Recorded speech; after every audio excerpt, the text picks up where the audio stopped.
Welcome back, everybody, to the signing day edition of OA News Overtime. I'm Jordan Hill with Justin Lee, as always. Justin. Jordan, how you doing, man? I am ready to talk about this. Oh, you're ready to take a nap. I'm ready to take a nap. It's been a long couple days, but it's kind of led to the culmination of... Following an 8 p.m. tip last night, Mm-hmm. you get up what time did you get up this morning? Got up at 6, walked the dog, came back. There was already one signee, and I was like, all right, let's go. Damari Alston got things started. And so let's just jump right into it, Justin. 16 signees at this point. We're recording on Wednesday evening. It's something to keep in mind as we talk about this. The signing period is open through Friday, so they could add more. But Auburn made some big gains. They added 3 guys that were not committed leading into today, and that's coming off of having 2 guys commit on Monday and having 2 other guys commit on Tuesday. Right. That skyrocketed Auburn up as far as the team rankings by 247. Again, when we talk right now, Auburn is 14th nationally, and I believe they are 5th or 7th in the SEC. Sure. But big strides. And that depends on 247 rivals. Your Yes. mileage varies. And there's guys still committing to some of these other schools that could obviously affect that too. Right about a top 15 class, last I checked, and right about in the SEC, 5th, 6th, 7th. Yes. But significantly improving over the last few days, and significantly improving from where they had been. They had been in the mid-40s and next to last in the SEC there for a while. Before we jump in and talk about specific guys or specific things that stood out, just overall, what do you think about how this class has come together and where Auburn stands right now, and still knowing that they can go add in the transfer portal and they can add more high school guys come February? Very, very strong close, man. Like, and this is one of those things where the last couple weeks on these podcasts we've been saying, hey, they need to finish strong. Well, they did do that. Here you go. They did finish strong. It was a good, strong, I even say big finish. Not huge, not great. There's a couple guys they missed on that could have pushed them to that plateau. And we can talk about that too. Yeah, but still good, still big. What did we say? 7 kids who were either flips or new commits this week. Right, yes. Within the last 3 days. 3 today on signing day, and 2 the day before, and 2 the day before that. Yep. Guys who were, that includes the flip from Alabama. Anytime you flip from Alabama, that I'm going to call that huge. But in general, people who weren't committed to Auburn, now committed to Auburn, now signed and sealed and delivered. Pretty big. And then obviously you've got a guy like Caden Story who's going to sign later in February. Tay Woody, who they're in the mix for, who are going to sign in February. So some of the class is still to be, but you have those commits there. I don't know, man. Just overall a good day for Auburn. Relatively speaking, a win for Auburn. Man, it's really hard when every single signing day you can't help but look over there, and Alabama has 10 of the top 100. Yeah. 1 out of every 10. Yeah. Are going to Alabama, but. For you and what you're trying to do. And again, what did Brian say? A lot of the right fit, right? The right culture guys, right? Yeah. Just basically, I don't know, maybe what was I didn't listen to his press conference. You did. Was there any big takeaways you had from there? Not really. I mean, he kind of spoke in generalities, and I was kind of surprised. We didn't talk a ton about specific guys, other than we talked a little bit about some of the secondary guys and, maybe the need. Build the whole boat out of defensive backs at this point. That's what it kind of felt like. There wasn't a ton. I mean, it was mainly Brian kind of hitting on the, we want to get the right guys in. Sure. It's not necessarily, I think he was asked about Robert Woodyard, who is the guy that flipped from Alabama to Auburn, and he kind of downplayed. He didn't really acknowledge the beating Alabama for me. He was like, "Well, we want to get guys that are the right fit and fit in what we want to do." I get that. Blah blah. Sure.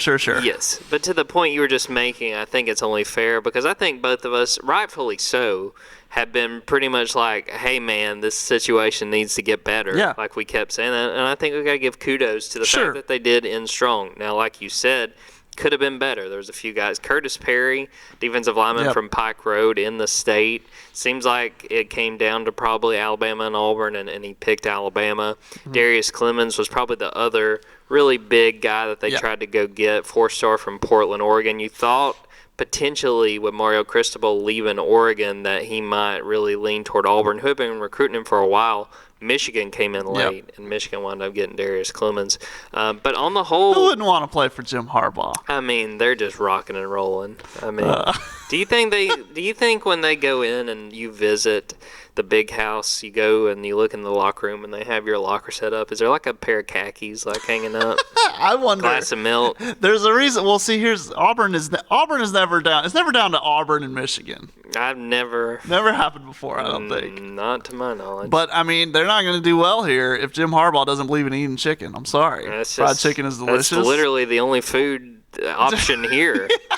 Well, we can't take it. Nope, no Fusaklis. Well, nope. Yeah, we'll take Jim Harbaugh to Glendean, where he can eat Tendachik, Fusaklis, or Guthrie's on the same corner. Yeah, no, he told a kid one time, "Don't eat chicken. It's a nervous bird." It was the quarterback. I can't remember his name. He thinks that if you eat chicken, Spate. I think it might have been Spate. Yeah, he thinks you'll absorb into your form some of the character personalities of a chicken. But he's in the playoffs, so whatever. Yeah, coach of the year right there, Jim Harbaugh. Stanford. This is allegedly a learned man. So it's been a long day. I'm sorry, guys. Let's get back on track. It's all good. I thought that on the whole, this was a very good finish for Auburn. Credit to really this whole staff, and Brian talked about it a little bit. Trevon Reed. Yep.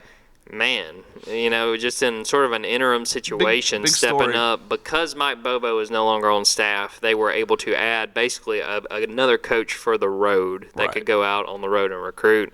And from everything we've heard and everything we've seen, Trevon Reed stepped up in that role and made the most of it. Mm-hmm. And Brian Harsin kind of talked about that. He mentioned today that Trevon's from Louisiana. He came to Auburn, he played at Auburn. Look at some of the guys they got the last few days. A couple of LSU, or not LSU, but Louisiana natives, and they did flip an LSU commit. So might have kind of, he probably was able to relate to some of those guys, and that they were able to say, like, hey, this kind of seems like a good fit. Jordan, I remember when Trevon was getting recruited. Let's take a seat. Let the old timer speak. Grandpa, what? Were they wearing leather helmets? I remember a beautiful quote. You might can find it, but he's from Thibodeau, as far as I remember. And but he had all the pressure in the world to go to LSU. And I remember there being a quote where he's just like, "Sometimes you just got to do what you want to do." Yeah. And so Trevon did not have the Auburn career that he wanted to have. I think he was like, he was a 4 or 5 star. Didn't have a 4 or 5 star career. He'd be the first one to say it. Didn't work out. He moved positions and stuff. But the man loves Auburn. The man stayed at Auburn. He stuck around. Really big story for him to contribute the way he has. Obviously, anyone who's been to games this year saw him on the Jumbotron. He did the big pregame package. He's getting more involved with the program. I guess he retired from professional football was when the XFL folded. Was that this year? No, I think that was last year. Was that in the middle of? I don't remember if it was COVID or what. Time is escaping. I think AAF folded because of COVID. No, AAF folded a year before, and XFL ended because of COVID. Yes. Anyway, so that was the end of Trevon's professional career. He was in both of those, I think. But anyway, now his future's in coaching, and it's already turning heads, and as a recruiter, which you knew he had that potential. And then the other MVP, I would say, is Zach Etheridge, because I made the joke, built the boat out of defensive backs. I've seen that on Twitter. I mean, they got 4 really good defensive backs. I mean, I think 2 JUCO guys, right? Who play higher level football. You look at the stargazing, 4 stars. I mean, they're there, and you're losing Roger McCreary, you're losing Smoke Monday. Those are really big, important pieces, and they brought in some studs to replace them. So Zach Etheridge would be my other MVP.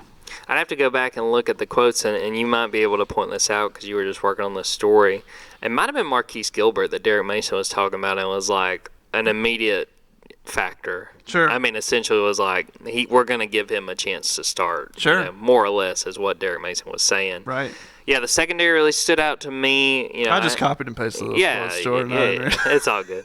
I think a big one was being able to hold on to Holden Gardner, which was the expectation coming into today, that even though Bobo had left, that he wasn't gonna look at other options or anything like Jordan, that. Yes. Brian was asked, "Is that QB room full?" Yeah, don't think it is. And he said it didn't sound like it, right? Or he was like, something's changed. There's been a change or something. Very, didn't know if he meant like Grant Loy, is about to play his last game. That's what I assumed he was talking about. Yeah. Sure. Not Bo Nix. Yeah, I don't know. Who? Yeah. Anyway. So that stood out to me. Obviously, the amount of receivers they got, and the fact that this kind of goes back, think back, and again, this is us being totally transparent.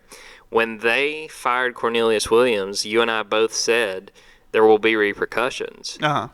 And, I mean, Opelika-Auburn wound up not coming, but from what I've heard, it was sort of a situation where Auburn was looking at other receivers, and I think he kind of, learned, like, hey, it might be in my best interest to look elsewhere. He winds up at Kentucky. Right. But you hold on to Jay Fair, you hold on to Amari Kelly. Sure. I think Amari Kelly. Yes. He's a really good in-state player. I think that's huge. I think the fact that they were able to salvage that despite getting rid of the receivers coach 4 games in, I think a lot of credit goes to those guys, because we really were sitting here thinking like, well, might be a bad situation.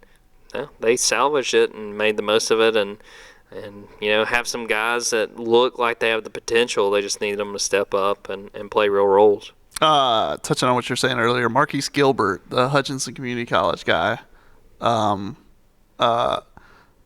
it was Derek Mason, defensive coordinator, who said his impact will be felt immediately in the secondary. He says immediately twice. Mm-hmm. Especially with some of our older guys leaving, we definitely expect him to impact this roster immediately. And I'm really looking forward to this junior college phenom stepping on our campus and blah, blah, blah, blah, blah. So, yeah, again, immediate impact for a lot of these guys. So, yeah. Big time. Marquis, again, the defensive backs.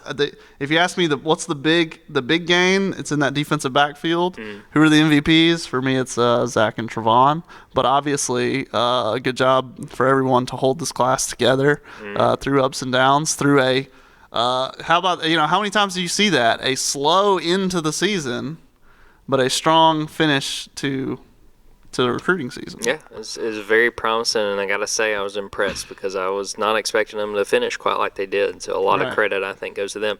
I did want to bring this up before we kind of talk about either needs we still see or maybe things they can do going forward. Right.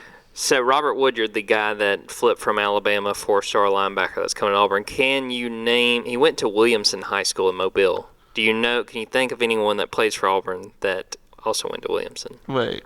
There's a current Auburn player. Right now? Yes. For Mobile? Yeah. No, who is it? Roger McCreary. Also went to high school at Williamson. So, I don't know if old Raj got in his ear, maybe. Yeah. I don't know. Your best NFL prospect. But, hey, maybe keep signing any players out of Williamson. That hey, it's worked so far. The numbers back that up, folks. All right, so looking forward, they still have the next 2 days. They may sign a few guys. There's a JUCO, I think he's a defensive lineman that they're looking at on Friday. They could very well add. And then you have February, which in February you expect to add Caden Story, who's a defensive lineman, and they'll probably try to add a few other guys. Are there needs that stick out to you, sticking specifically with JUCO high school guys, not so much the portal? What do you think they need to kind of target and sort of what they should maybe try to circle if they're going to add to this class? Well, Jordan, all that jumps out to me, and you said don't talk about the portal, but all of it is offensive line. Yes, and that's where if we're going to get big picture, and we're going to get back to looking at the broad scope. That O-line next year is not looking good. It's not looking like it's in good shape. You've got to find some people to fix that. I'll say it bluntly. For all of this stuff to come to fruition, for this staff to see all this stuff come to fruition, they got to have a winning season next year. and they need an offensive line to do that.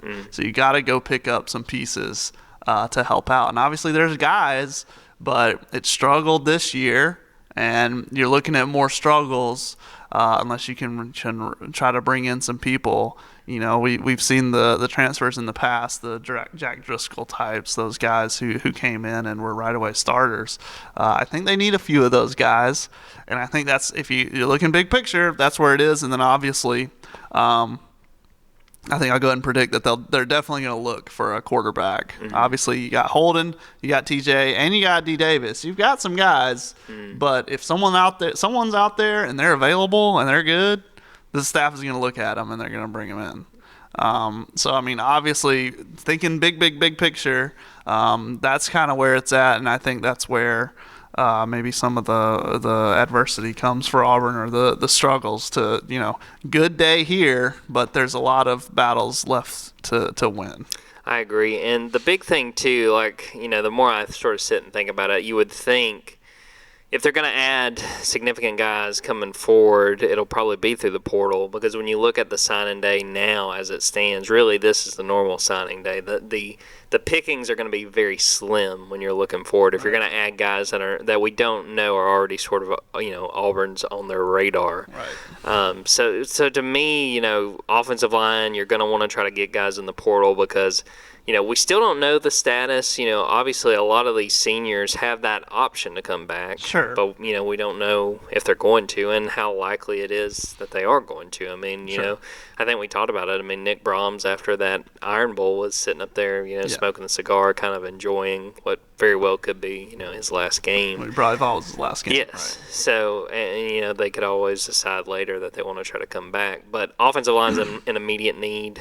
And the only other position to me, based off of coming off of today, besides quarterback and the portal, is maybe if you want to try to add another linebacker, just kind of bolster that, because I mean you got Pat Gordon and you got Robert Woodyard, which are big, and if you feel like you need another guy to go with, you're probably looking at Wesley Steiner, Cam Riley as a guy stepping up next year. Right. Because you got Zacoby leaving. Yes. You got Chandler leaving. Yeah. It seems like Owen might come back. Up in the yeah, it's not guaranteed. We don't know that. Yeah, he might be waiting until after the bowl game to say bye, but yeah, we'll see. Yeah, so that's the only thing that stands out to me, and then offensive line and quarterback probably through the portal, because I mean, if this offense is going to take a step forward again with a new offensive coordinator. They're going to have these pieces. Portal talk, unless you can get a real good JUCO stud, but typically a high school kid's not going to come start on the offensive line. No. Not in the SEC. Very rare. Yeah. Well, before we get out of here, do we want to talk a little bit about the report about the potential offensive coordinator? Sure. Austin Davis is who we've seen multiple reports at this point, Wednesday evening, that he is going to be the guy, 32-year-old. How does that make you feel? How does that hit you? Unaccomplished. Me too. Well, and he spent so long in the league. Yeah, he was in the NFL for 7 years. He played quarterback. He was a two-time All-Conference USA quarterback at Southern Miss. Yep. He spent the last 2 years on the staff of the Seattle Seahawks. Played against Auburn in 2008. Yes. Southern Miss. Yes. The week before the 3-2 game. Wow. Part of a really cherished memory. Almost, he missed it by that much. Yeah. But what are your thoughts on him potentially coming in? Again, it's not been confirmed, but there are reports that Austin Davis will be the next offensive Well, we know so little. I mean, listen, we're not Seattle Seahawks beat writers. I don't know that guy. But we know so little, and we'll have to just kind of see. And everyone's been caught up here in signing day. But on the outside looking in, this reminds me of like the Kenny Dillingham hire, where Gus Malzahn was like, all right, I'm calling the plays. And, I'm bringing in a young kid to help me out. Mm-hmm. You could ostensibly see, okay, here you go. Brian's getting more involved with the offense because, this kid hasn't called plays before. No. But maybe he works one-on-one with the quarterbacks as a quarterbacks coach. Yes. Right? Maybe Brian's thinking more about the offense overall. Mm-hmm.